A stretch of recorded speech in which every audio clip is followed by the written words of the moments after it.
Buenas a todos. ¿Cuánto tiempo hace que no hago esto? De estar con gente que no son mis alumnos. Los congresos ya eran todos virtuales, ya nos hemos desacostumbrado a que la gente nos mire cuando hablamos. Bueno, un gusto estar acá. Sí, yo me dedico a esto, soy investigadora en análisis sensorial. Entonces, la idea de la charla es contarles un poco desde el análisis sensorial qué hacemos para entender a este consumidor y qué métodos tenemos. Por ahí tirarles algunos métodos que vamos usando para que tengamos en mente.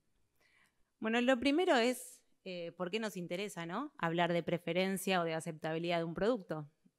Es bastante sencillo. Algo que no me gusta, no lo voy a consumir y no va a generarse el hábito de consumo. Por más que sea sano, por más que sea sustentable, si tiene todas las vitaminas, todo el calcio. Por algo sucede también que hay alimentos que los seguimos comiendo, aunque sabemos que no es lo más sano del mundo, y cosas que no tanto. Entonces la idea es pararnos en esto de, bueno, entender un poco la preferencia y la aceptabilidad. Y ya que estoy, les cuento que en sensorial usamos las dos palabras como sinónimo, pero muchas veces nos referimos a dos técnicas distintas, que se los cuento, que es, una cosa es la preferencia. Por lo general, cuando hablamos de preferencia nos referimos a, te damos dos opciones y de esta elegí la que preferís. A lo mejor no te gusta ninguna de las dos, pero tenés que elegir una, como a veces nos pasa en la vida, tenemos opciones y no todas nos gustan, pero una hay que elegir.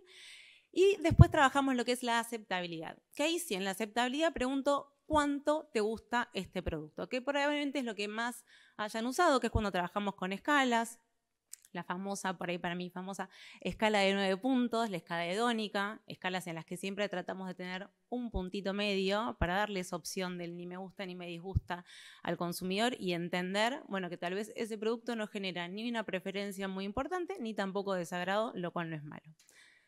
Entonces, lo primero que siempre nos interesa de nuestro producto es cuánto gusta. Y una vez que preguntamos cuánto gusta, como nos pasa también en la vida, en muchas cosas queremos saber por qué.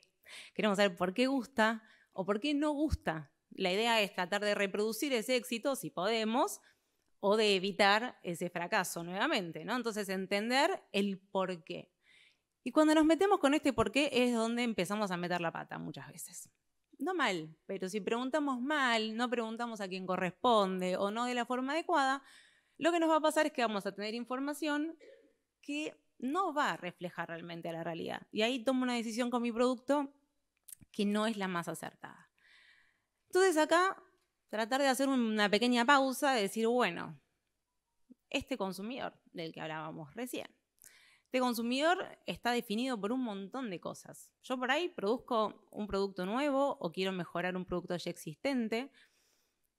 Y a lo mejor desde producción me voy a meter en las características intrínsecas de mi producto. El sabor, el color, la textura, el perfil nutricional. Y estoy re contento desde el desarrollo de la formulación con eso. Pero después ese producto va a tener características extrínsecas. Lo voy a poner en un envase, con una etiqueta, con una marca, lo voy a comunicar de una manera. Va a tener un precio, va a estar en un lugar de venta determinado. Y eso también va a importar a la hora de entender la preferencia. Y después tenemos todas las características que nos hacen a todos, porque tenemos lo que es nuestra genética, que ya de por sí, estoy segura que en esta sala no todos percibimos el amargo de la misma manera. Va a haber un pequeño porcentaje que va a ser súper gustador de amargo, un pequeño porcentaje que va a ser no gustador de amargo, y el resto, bueno, vamos a estar un poco en el medio. Y eso ya nos condiciona nuestras papilas y nuestra fisiología, que eso es genético, no lo podemos modificar, nos va a condicionar en lo que nos guste o no nos guste de los alimentos. También tenemos nuestros hábitos de consumo, lo que aprendimos, lo que nos es práctico también consumir, que a veces hay que romper con eso, que también es difícil, algo que estoy acostumbrado a usar.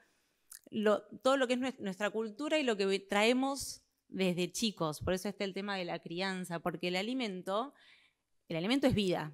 Todos sabemos que si no comemos durante mucho tiempo, nos morimos. Y el que nos da alimento, nos da vida y también tiene algo muy ligado al afectivo, el alimento. Por eso a veces también apelamos a eso, ¿no? Cuando marketineamos, si queremos, un producto, a lo que sea, era nuestra infancia, a lo que nos haga acordar a otra cosa. Y más teniendo el olfato, que es como una herramienta clave para jugar con la memoria. Entonces, tenemos que tener todo esto en cuenta a la hora de las preferencias. Por eso es que caemos en la idea de que sí, las preferencias sí son muy personales. El famoso, ay, sobre gustos no hay nada escrito. Sí, bueno, estamos tratando de escribir un montón sobre gusto. Y estamos tratando de entenderlos a todos. El tema es que tenemos que saber qué le vamos a preguntar a quién y cómo, y qué vamos a hacer con esa información. Entonces, ese es como el desafío súper importante, que a veces uno cree que esa herramienta es puramente el marketing, y el análisis sensorial, que es una ciencia transversal, trabaja con marketing, pero también trabajamos en desarrollo. O sea, yo de formación soy licenciada en tecnología de alimentos y después mi doctorado es en bromatología. O sea, que no es que vengo del lado del marketing, pero desde el lado del alimento puedo entender todo esto y sensorial me da herramientas para usarlo mejor. Entonces, tradicionalmente lo que hacíamos era esto de, bueno, al consumidor solamente le voy a preguntar cuánto le gusta un producto. Tal vez ustedes, muchos han trabajado con alguna de estas cosas, o no. Pero al consumidor le preguntaba cuánto le gusta y nada más. Y después lo que hacíamos, y hacemos, porque esto no es que esté en desuso por ser un método tradicional, lo seguimos haciendo, es con un panel entrenado, hacer la descripción de este producto. El tema de la descripción de producto es que el panel entrenado va a usar escalas, le vamos a pedir que cuantifique con detalle distinta intensidad de atributos en un producto, para después tener como esa foto del producto. Por eso es que siempre nos abocamos a trabajar con panel entrenado, porque los vamos a volver un poco locos con esto de la escala, el vocabulario, las referencias, que vengan a muchas sesiones, la repetibilidad. Y con esa información, la del panel entrenado que vino por un lado y la de nuestros consumidores que vinieron por otro, hacemos lo que llamamos un mapa de preferencias, que es, ay, si le invoco a esto bien, que es este tipo de gráfico que tenemos acá, en donde, porque no es que la mezclamos mágicamente, no es que miro, ay, bueno, tengo este perfil de producto, tengo estos consumidores que me dijeron que les gusta esto, debe ser esta la característica que va del producto. No. Siempre que hablamos de sensorial y estas cosas que medio mágicas, lo que hay atrás es como un montón de estadística. Entonces, en este caso hacemos un mapa de preferencia. Por ejemplo, les puse como ejemplo, son unas manzanas, que lo que vamos a ver, ¿cómo miramos esto? Fácil. Tengo los cuadraditos, son todas muestras, los redondelitos son consumidores y los triángulos son los descriptores. Entonces, si hay consumidores alrededor de esas muestras, es porque esas son las muestras que gustan y esos descriptores que están ahí son los que hacen que la muestra funcione. Perfecto, esto era divino, es divino, lo seguimos usando. ¿Qué pasa?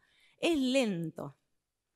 Ya ahora no soporto más de, hoy ya más de, si hablo más de 15 minutos, se aburre en nivel Dios.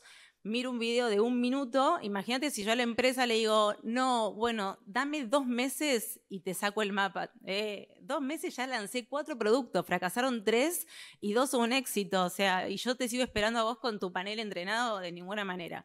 Entonces, ok, puede que haya quedado un poquito lento.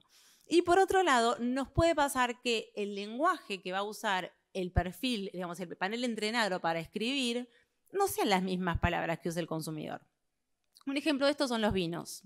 Tal vez a alguno le pasa que agarra una etiqueta del vino que me está tratando de comunicar el perfil de ese vino y me dice que es redondo, que es aterciopelado y que es un montón de cosas que me hacen sentir muy mal porque no sé qué es nada de eso. Pero es un vino y se lo permito, porque si el vino es snob, se lo voy a permitir. Si lo mismo me lo llega a hacer un chocolate o un jugo de fruta, ahí sí ya me voy a poner nerviosa. Si se me aterciopela un jugo de fruta, que probablemente se puede aterciopelar un jugo de fruta y lo necesito, tengo que bajar la astringencia al jugo de pomelo, pero no me voy a poner tan contento. Entonces, la idea es, ok, fácil, Mara, andá y preguntale al consumidor. Pregúntale algo más, no le preguntes solamente si le gusta o no le gusta. Bueno, resulta que durante mucho tiempo nos pasaba esto, que queríamos ir a preguntarle algo más. Y la regla del análisis sensorial era, no, se va a equivocar. Si le preguntás te va a decir cualquier cosa. No, el consumidor no sabe. El consumidor solo pregúntale si le gusta o no le gusta. El resto con los entrenados. Bueno, resulta que ya sabemos, hoy el consumidor no es el mismo. Tenemos un consumidor que nos pide información, pero nos pide información a mansalva. Nos pide no solo saber qué tiene el producto adentro, sino quién lo hizo, dónde lo hizo, cómo lo hizo. Todo nos piden. Y si nos piden todo, a lo mejor también nos pueden dar mucha más información de la que nos daban antes. Entonces, con esto en mente, desarrollamos los sensoriales, métodos descriptivos que sean utilizados exclusivamente con consumidores. Entonces, acá la idea va a ser, ok, yo te voy a preguntar, pero no voy a usar el mismo método que con mi panel entrenado. Mi panel entrenado lo voy a seguir usando porque esa información que me da es muy valiosa, pero ya que voy a tener a todos mis consumidores, preguntarle al consumidor a ver qué es lo que le gusta, lo que no le gusta, o cómo describiría ese producto. Entonces, tenemos unos cuantos métodos. Yo les voy a hablar así un poquito de 3 de ellos y después vamos a hablar de unos métodos más dinámicos, literal. Ven que les pongo, muchas veces van a aparecer publicaciones científicas, porque lo que pasa con sensorial es que es una ciencia bastante nueva y dinámica, y que cuando vamos al libro, que siempre queremos a veces un libro, porque el libro tiene la posta, pero cuando vamos al libro que tiene la posta, la tiene antigua, y no es lo último que se está usando. Entonces llegamos un poquito tarde. Entonces, por lo general, y además esta es la de formación profesional de ser investigador, o sea, no tengo otra opción que ir a buscar papers, acá les dejo algunos trabajillos que pueden ver fueron las primeras presentaciones que se hicieron de estos métodos. Acá tenemos 3. El kata, el perfil flash y el análisis de comentarios libres. Estos 3 se usan mucho con consumidores. No voy a entrar en clase de esto, no se preocupen, solo unos tips de qué va cada uno. El kata es un método que es una sigla, en realidad, que quiere decir chequea todo lo que aplica. Te voy a dar una lista de palabras. Y de esta lista de palabras, el consumidor va a probar su jugo aterciopelado. A lo mejor entre las palabras que pongo no voy a poner aterciopelado, voy a poner palabras que el consumidor entienda y que le representen algo. Y ahí simplemente va a tildar y va a decir qué aplica para describir el producto. ¿Por qué es fácil? Porque no necesito usar escalas. Y voy a usar palabras que sean parte del vocabulario que yo después pueda, por ejemplo, poner en la etiqueta de ese producto. Entonces, ahí ya estoy teniendo otra confianza, otra forma de comunicarme con el consumidor. Después tengo otra forma, que es preguntarle directamente, análisis de comentario libre, que la persona me cuente por qué te gustó, por qué no te gustó. De hecho, se le puede preguntar de manera separada.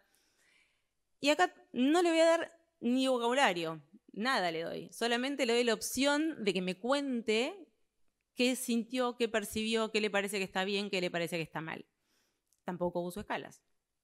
Qué insistidora con esto de las escalas. El tema es que, si alguno trabajó alguna vez con un perfil descriptivo en sensorial, el uso de escalas es una de las partes más complejas y es lo que nos da más trabajo. Entonces, el día que pudimos sacar la escala del medio, nos sentimos muy contentos. Pero sacarla del medio igual quiere decir que no estoy cuantificando. O sea, que estoy contento, pero tampoco tanto, porque esa información la necesito. Pero bueno, voy adelantando algunos casilleros. Y después tenemos el perfil flash, que en el perfil flash es como un poquito combinación de los dos, porque son los consumidores los que generan las palabras que van a usar para describir el producto, pero los van a no usar escala, pero sí ordenar. Bueno, mi jugo de fruta, este es más ácido que este otro, este es más amarillo que este otro. Y me gustaría usar también la palabra dulce para describir, o el aroma, y entonces así voy armando los perfiles flash.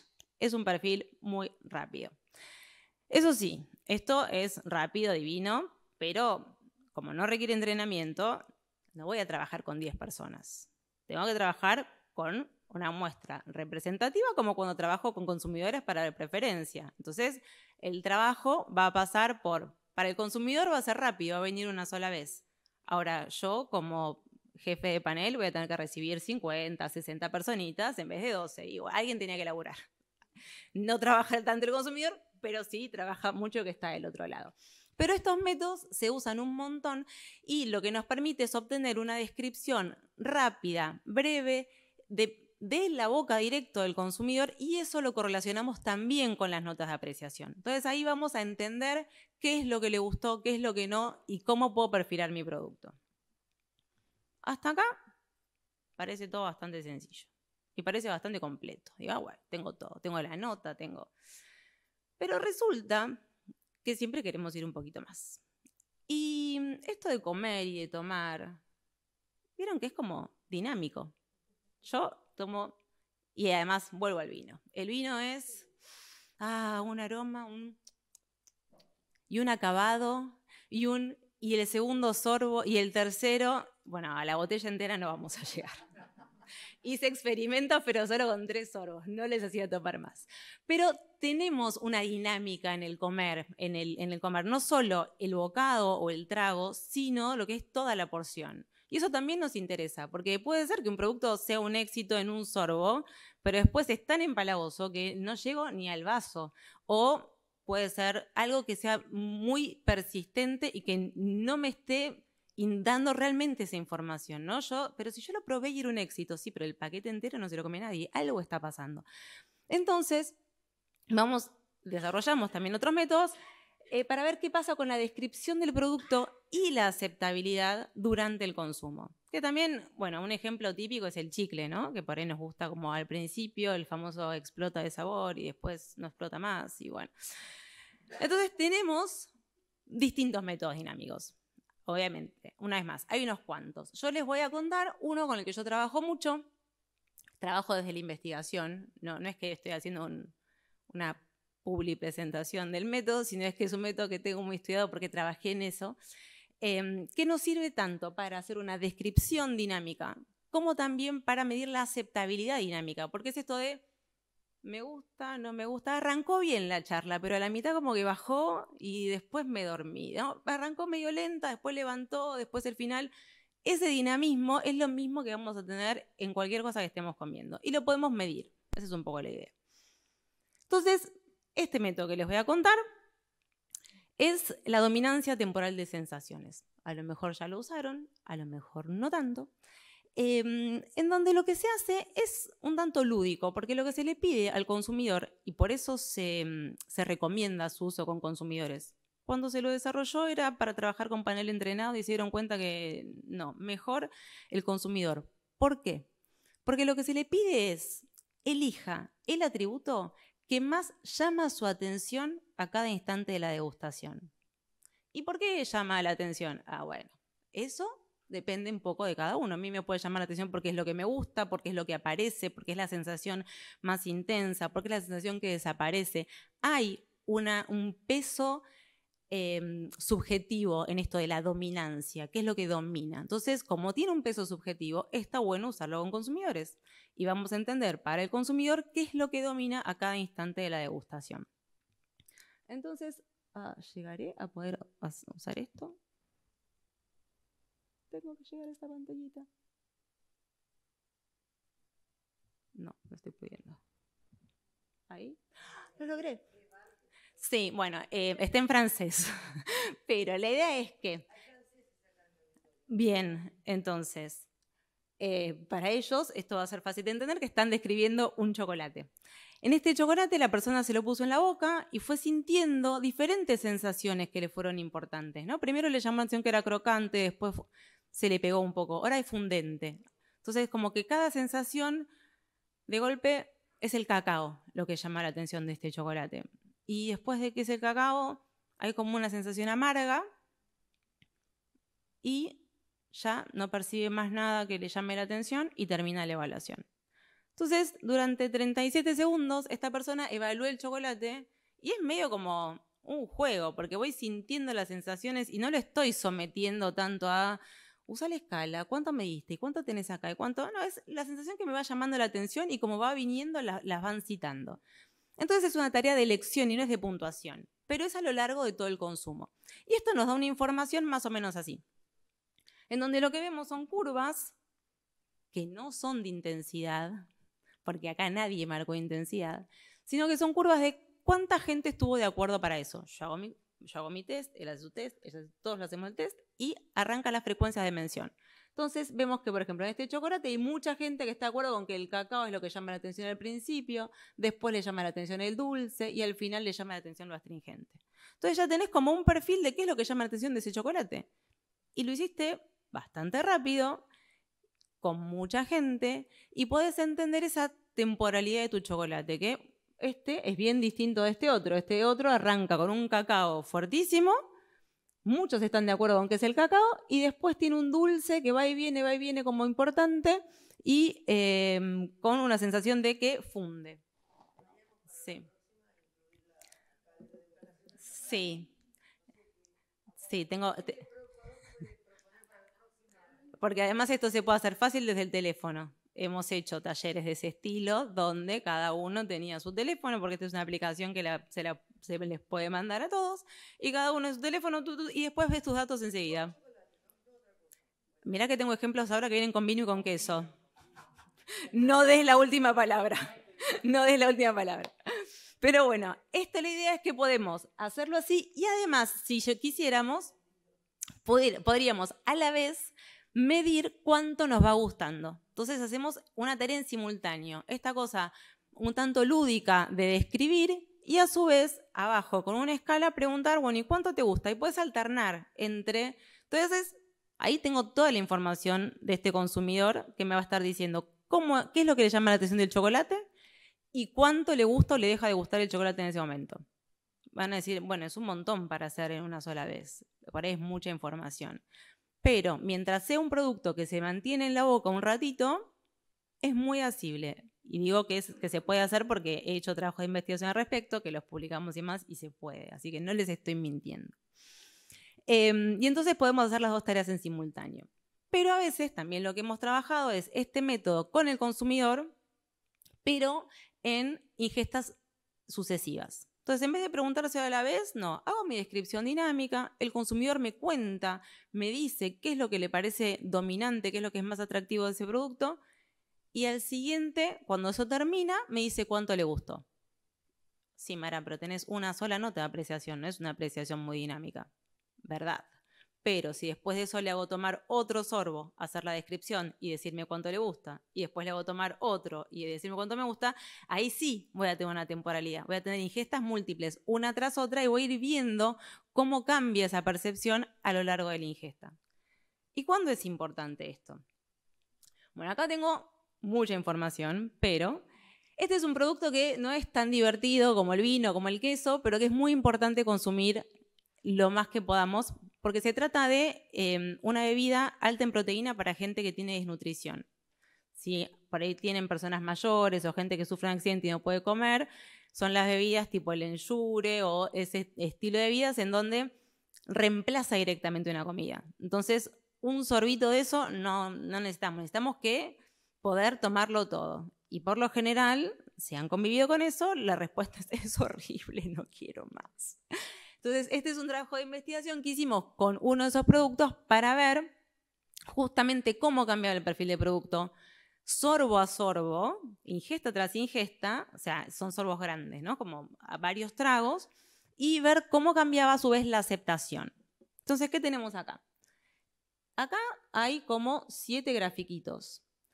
¿Qué se trata? De un mismo producto, se evaluó por dominancia temporal de sensaciones. Los colores que parecen así medio manchas locas, en realidad representan los atributos que fueron significativos, que fueron dominantes, los que llamaron la atención. O sea que al principio me llamó mucho la atención acá, a la gente tienen la vainilla, tienen una sensación de caramelo que es importante, la sensación naranja, yo lo miro acá porque no veo nada. Sí, la cremosidad es importante. Pero fíjense qué distinto que ella el último sorbo.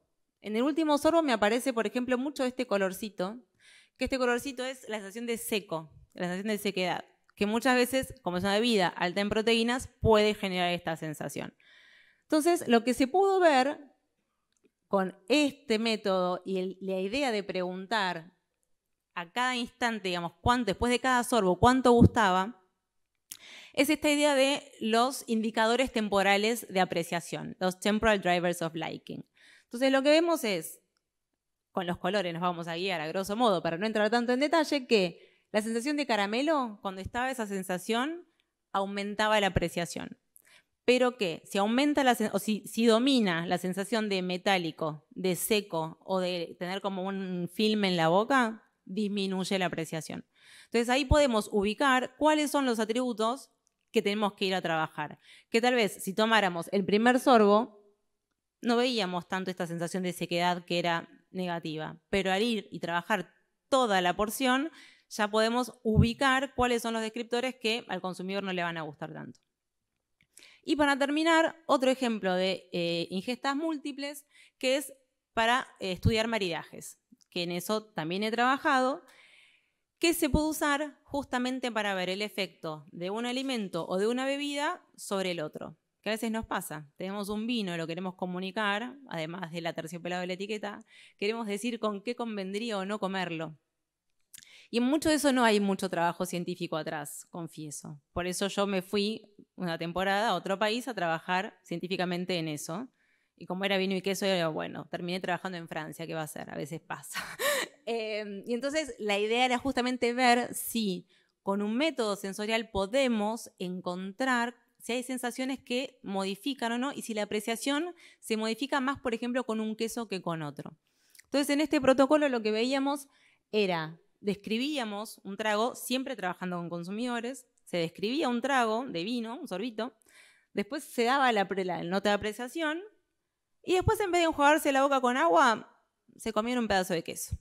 Y después tomaban un segundo sorbo y daban la apreciación y después otro pedazo de queso. Y un tercer sorbo y la apreciación. Podríamos haber seguido así como toda la tarde, pero medíamos la alcoholemia antes y después del testeo y estaba todo calculado para que no sobrepasara lo que pedía la ley para la persona más delgadita del panel. Entonces, con 3 sorbos estábamos más que bien. Entonces, la idea de esto es ver, por ejemplo, que la apreciación, al tener sorbo a sorbo, podemos ver cómo se modifica. Y este era un vino, un vinazo, que si lo veíamos en esos que en ese momento estaban 10 euros la botella, que no damos la conversión hoy, pero bueno, 10 euros la botella. Pero claro, era un vino que se probaba a ciegas. Entonces, a ciegas, al no tener contexto, volvemos a esto de la idea que al consumidor es interesante darle contexto para que pueda apreciar o no un producto. Sin contexto, sorbo a sorbo, el vino solo es esta liñita violeta. Arranca en un 3,5 y sorbo a sorbo la apreciación va cayendo. O sea que este vino solo no es un vinito para tomar mientras cocino, así solo, sorbo a sorbo. Pero lo que también vimos es que 4 quesos distintos, había un queso de cabra, un queso Roquefort, un queso el Comté, que es un queso de la región de Borgoña, y el Epoisses también. Estos 4 quesos, los 4 mejoraban la apreciación de la misma manera. Entonces, también pueden servir estas metodologías, y esto es maridaje vino-queso, pero lo podemos hacer con lo que se nos ocurra, para barrer mitos o tal vez para por ahí hacer sobresalir alguna sensación o alguna característica o algún producto o una mezcla que no teníamos tan en cuenta que podría llegar a funcionar. Salir de cerveza y maní, pero por ahí ir a otras combinaciones. Y lo último para contarles es que este método también se usa a veces para medir las emociones, que es cómo el alimento me va haciendo sentir mientras lo voy probando. Porque la apreciación, decir que me gusta 4, que me gusta 5 o 7, no es el único indicador que podemos dar. Acá nos metemos en otro campo, que voy a pasar solo por la puerta de esto, pero es la idea de cómo me hace sentir un determinado alimento. Entonces, igual es un poquito complicado porque una cosa es describir el alimento en sí, otra cosa es describir cómo me siento. Tal vez si les pregunto ahora cómo se sienten, más que aburrido no se les va a ocurrir muchas otras palabras, pero es difícil a veces expresar uno cómo se siente, pero se usa para ver, por ejemplo, con distintos productos. Este fue un trabajo que hicimos, era un chocolate con picante, y bueno, obviamente acá tenemos cómo van dominando las sensaciones. La sensación de picante a la mitad de la degustación arranca a hacer lo que domina, no hay otra cosa que pueda llamar la atención, mientras que la emoción es la emoción de sorpresa y de sentirse como enérgico por una cuestión de que aparece esto que es muy marcado. Pero se puede usar con distintos productos. Entonces, bueno, de toda esta charla, si se pueden llevar algo así a casa, es un poco la idea de que el consumidor nos puede dar un montón de información. Le podemos preguntar de todo. No es que solamente puede decir si algo le gusta o no le gusta. Pero tengo que saber qué método usar, cómo preguntarle, a dónde. A veces podemos preguntar por qué gustó y otras veces solamente le vamos a preguntar que describan al producto y después correlacionar las dos cosas. También saber que las descripciones dinámicas, que durante mucho tiempo eran una cosa muy como exclusiva y de súper entrenamiento y demás, hay métodos dinámicos que se pueden usar por consumidores y que algunos permiten esto de trabajar con la porción completa y que a las emociones podemos ir también metiéndolas de a poquito porque son un indicador de aceptabilidad. Hay muchos otros indicadores, hay indicadores fisiológicos de aceptabilidad y demás, pero bueno, por ahora no les voy a mezclar con todo, nos quedamos con esto y ya. Y cualquier cosa me pueden escribir por ahí.